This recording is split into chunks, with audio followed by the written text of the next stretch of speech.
पहली मौत किसकी? संजीव अपने दोस्तों राघव और प्रतीक के साथ बियर बार में बैठकर बियर पी रहा था। संजीव आज बहुत खुश लग रहा था। अरे यार, आज की पार्टी में तो मजा आ गया। तुम दोनों दोस्तों के साथ तो मेरी जिंदगी इतनी अच्छी है कि क्या बताओ कितनी अच्छी है।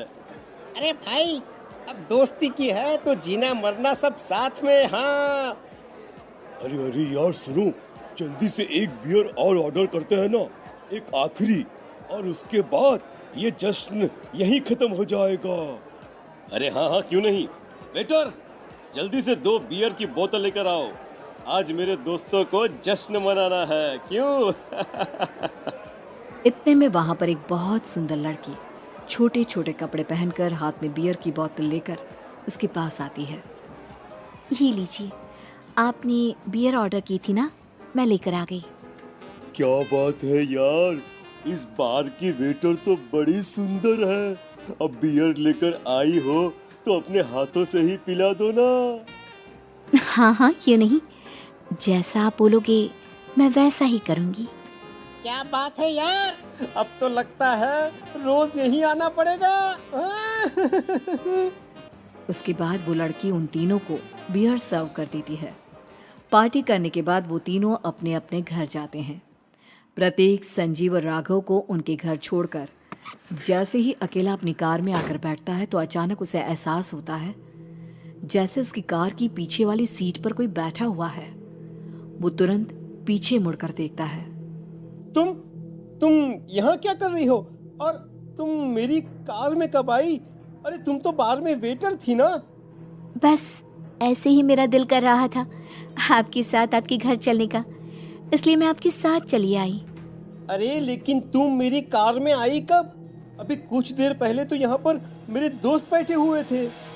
प्रतीक के इतना बोलते ही उस लड़के का चेहरा खतरनाक तरीके से बदल जाता है। उसकी आंखें पत्थर की तरह सफेद और पूरे शरीर पर नीली नीली नसें उभर आती है। गाड़ी चलाओ, पूरी स्पीड में चलाओ, और अगर तुमने गाड़ी रोकने की कोशिश भी की तो मुझसे बुरा कोई नहीं होगा। डर की वजह से प्रतीक के पसीने छूटने लगते हैं। उसका शरीर बुरी तरह से कांप रहा था। प्रतीक बिना कुछ सोचे समझे कार को फुल स्पीड से चलाना शुरू करता है। चलते चलते वो शहर से दूर एक पहाड़ी पर पहुंच जाता है और सामने अब सिर्फ पहाड़ी का किनारा दिख रहा है, जिसे देख प्रतीक घबराकर अचानक से कार को ब्रेक लगाता है। देखो देखो देखो देखो, मुझे छोड़ दो मुझे। अगर अगर अगर मैंने गाड़ी जरा सी भी आगे बढ़ाई तो हम दोनों नीचे गिरकर मर जाएंगे। ये तो तुम्हें पहले सोचना चाहिए था ना। अब कुछ नहीं हो सकता।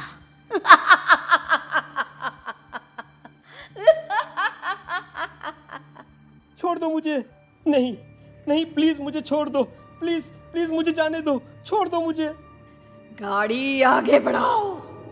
और तभी अचानक से बिना प्रतीक के स्टार्ट किए उनकी कार आगे बढ़ती है और गहरी खाई में गिर जाती है। उसके चीखने की आवाज़ें चारों तरफ सुनाई देती है।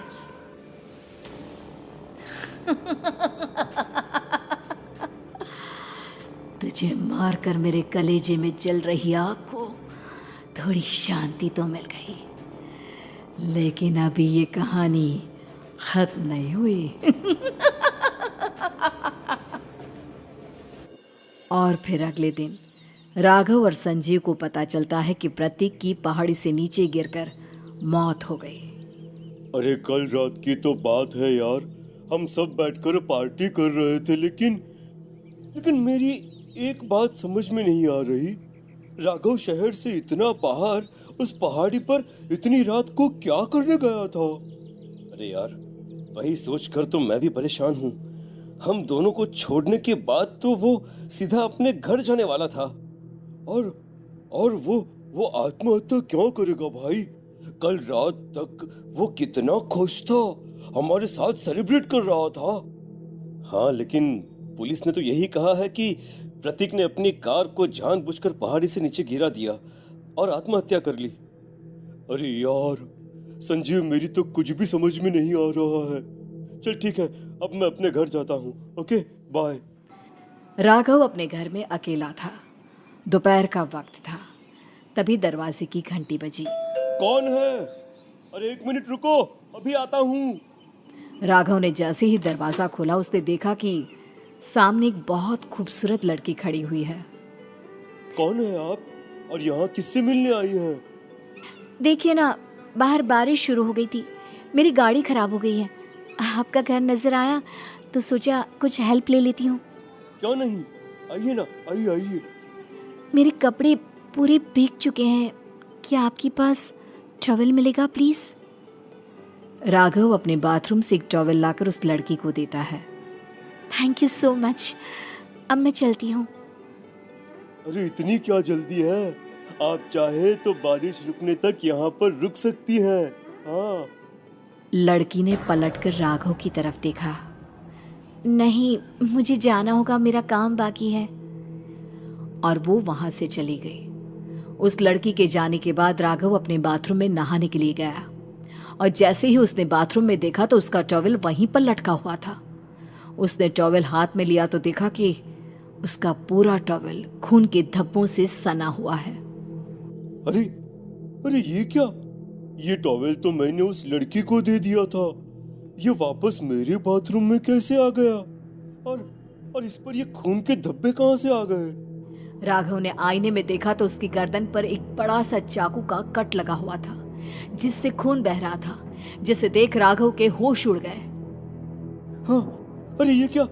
मेरी गर्दन इतनी ज्यादा कटी हुई है और मुझे दर्द भी नहीं हो रहा है। ये क्या हो रहा है मेरे साथ?